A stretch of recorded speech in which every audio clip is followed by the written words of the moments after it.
Deus nosso Pai, de eterna bondade e amor por toda a sua criação. Rogamos a Ti, Senhor, dentro da nossa pequenez, o socorro para podermos manter o nosso equilíbrio neste momento crucial que a humanidade passa e a nós brasileiros que nascemos nessa pátria amada chamada Brasil. Dai, Senhor, o divino esclarecimento e compaixão aos nossos governantes, para que eles tomem as melhores decisões em favor da concórdia e da saúde. Nos ajude, Senhor, a buscarmos a Tua presença através de Jesus e nos conceda o entendimento do Evangelho, que possamos diariamente usá-lo como bússola a nos guiar em todos os momentos da vida, superando o medo e as incertezas, apesar da nossa fragilidade. Auxilie, Senhor, a todos nós enfermos da alma e principalmente aqueles que estão nos hospitais precisando de maiores cuidados. Abençoa, Senhor, a todos os trabalhadores da saúde e os demais que estão em seus postos de trabalho que garantem a nossa sobrevivência. Que cada um, junto com seus familiares, sejam fortalecidos e protegidos por Ti. Queremos agradecer, Senhor, pela Sua providência divina que nos proporciona momentos educativos como esse, em que o Evangelho de Jesus é traduzido pelos emissários da luz com mais clareza para facilitar o nosso entendimento. Com as Suas bênçãos, Jesus, possamos, cada um de nós, termos atitudes cristãs, a fim de podermos colaborar de alguma forma para que o bem se expanda sobre a terra, começando pelo nosso mundo íntimo, nosso lar e os locais que temos acesso. Muito obrigada, assim seja. É preciso que haja escândalo no mundo, disse Jesus, porque imperfeitos como são na terra, os homens se mostram propensos a praticar o mal, e porque árvores más só maus frutos dão. Deve-se, pois, entender por essas palavras que o mal é uma consequência da imperfeição dos homens, e não que haja para estes a obrigação de praticá-lo. É necessário que o escândalo venha, porque, estando em expiação na terra, os homens se punem a si mesmos pelo contato de seus vícios, cujas primeiras vítimas são eles próprios e cujos inconvenientes acabam por compreender. Quando estiverem cansados de sofrer devido ao mal, procurarão remédio no bem.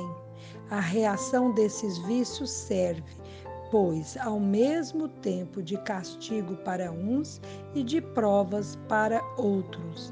É assim que do mal tira Deus o bem e que os próprios homens utilizam as coisas más ou as escórias. Evangelho segundo o Espiritismo, capítulo 8. Muito boa noite a todos, meus queridos irmãos do Centro Espírita Amor e Caridade. Com a graça e a permissão de nosso Senhor Jesus Cristo, mais uma vez estamos aqui para falar um pouquinho das verdades de nosso Mestre e Senhor. Gostaria, meus irmãos, de iniciar o estudo da noite de hoje trazendo para vocês um salmo, o Salmo 23, que é muito conhecido de todos nós. Ainda que eu ande por um vale escuro como a morte, não terei medo de nada, pois tu, ó Senhor Deus, estás comigo.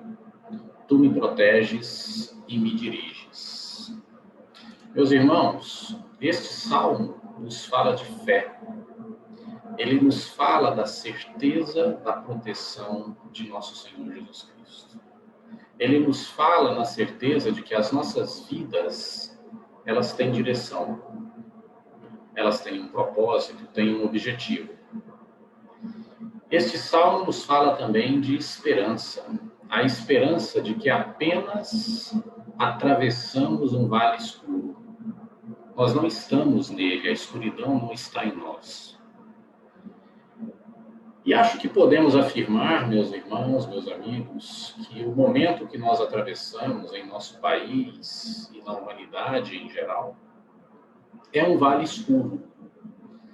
Vale escuro esse que muitas pessoas estão nele, efetivamente. Muitas pessoas estão com essa escuridão dentro de si, enquanto outras estão apenas atravessando na certeza de que este processo é um processo de crescimento espiritual para cada um de nós. A fé, meus irmãos, é um filtro que nos faz ver o mundo de acordo com aquilo que trazemos dentro de nós mesmos.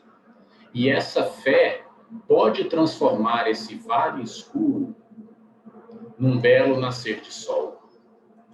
Esse é o poder que a fé tem em cada um de nós. E o conhecimento que a doutrina espírita nos traz deveria fortalecer a nossa fé. A doutrina nos fala de mortalidade, nos abre o mundo espiritual, como se dá a vida, como se dá a passagem, nos assegura a pré-existência da alma e a sua sobrevivência após a morte.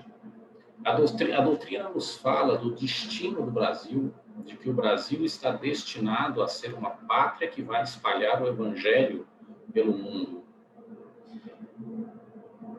Mas então, o que é a fé?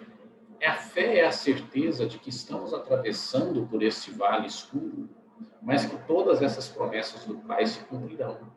E apesar de estarmos atravessando este momento de desespero, este momento de dor, de sofrimento, de aflição, de ansiosidade, nós podemos confiar que tudo isso tem um propósito e um destino maior, que não estamos sozinhos. Porque também, segundo o evangelista, vivemos pela fé e não pelo que vemos. A vida material é muito passageira, é muito transitória.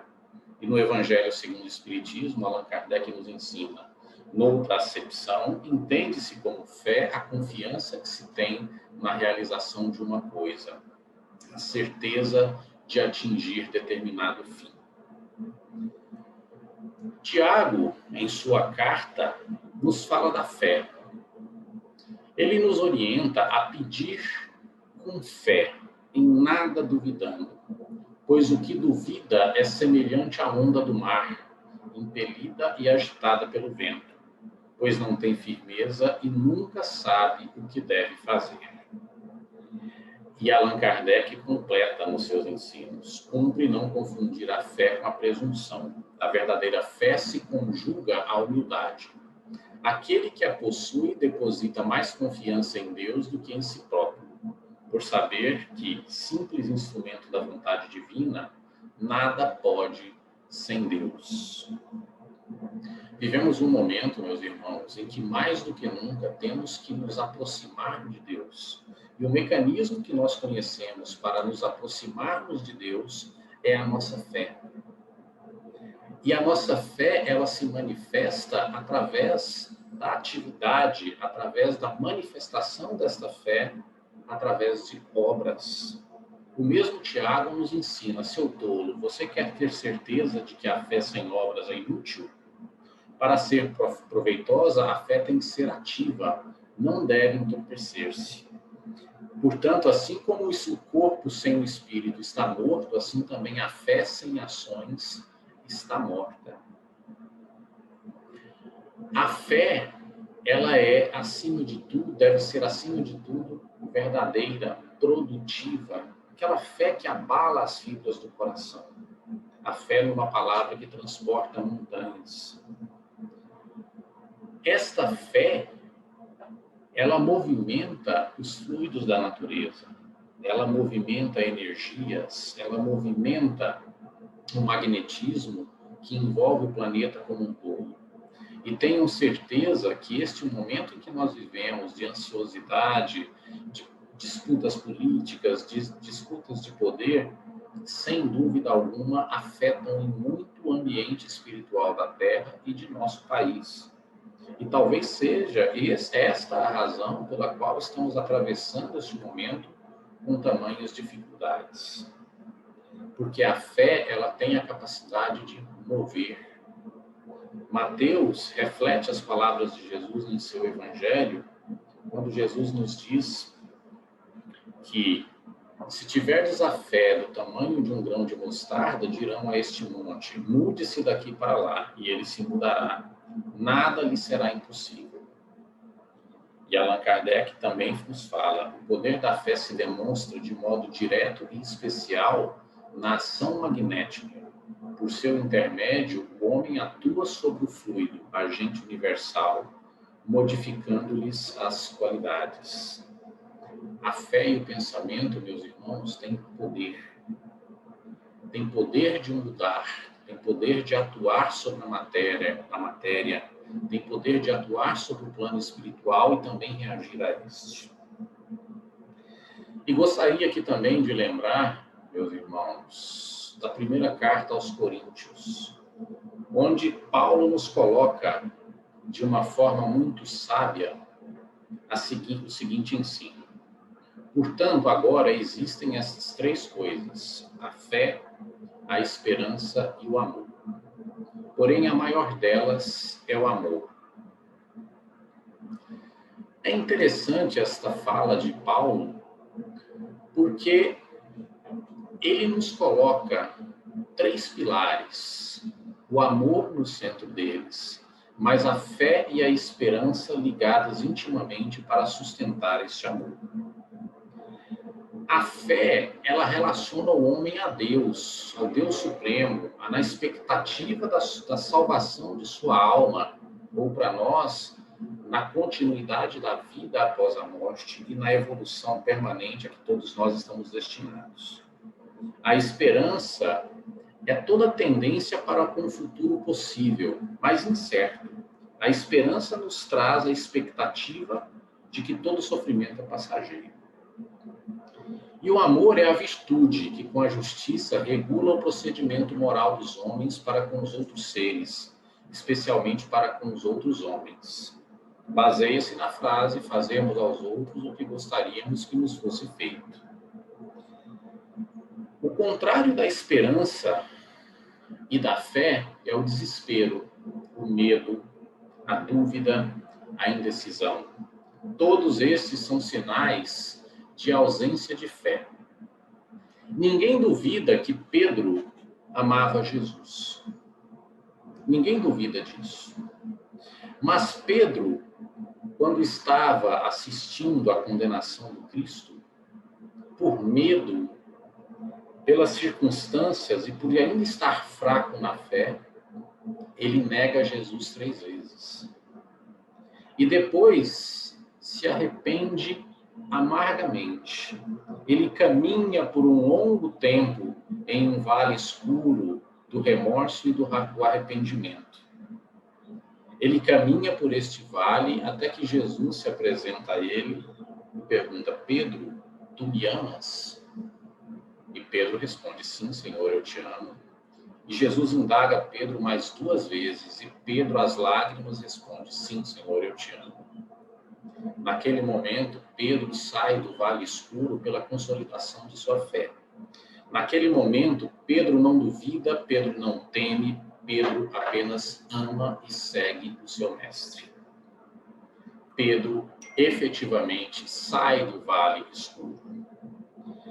Portanto, meus irmãos, a fé é o assentimento do intelecto, que crê e que tem a certeza das coisas que ainda são incertas. A esperança é a expectação de algo superior e perfeito.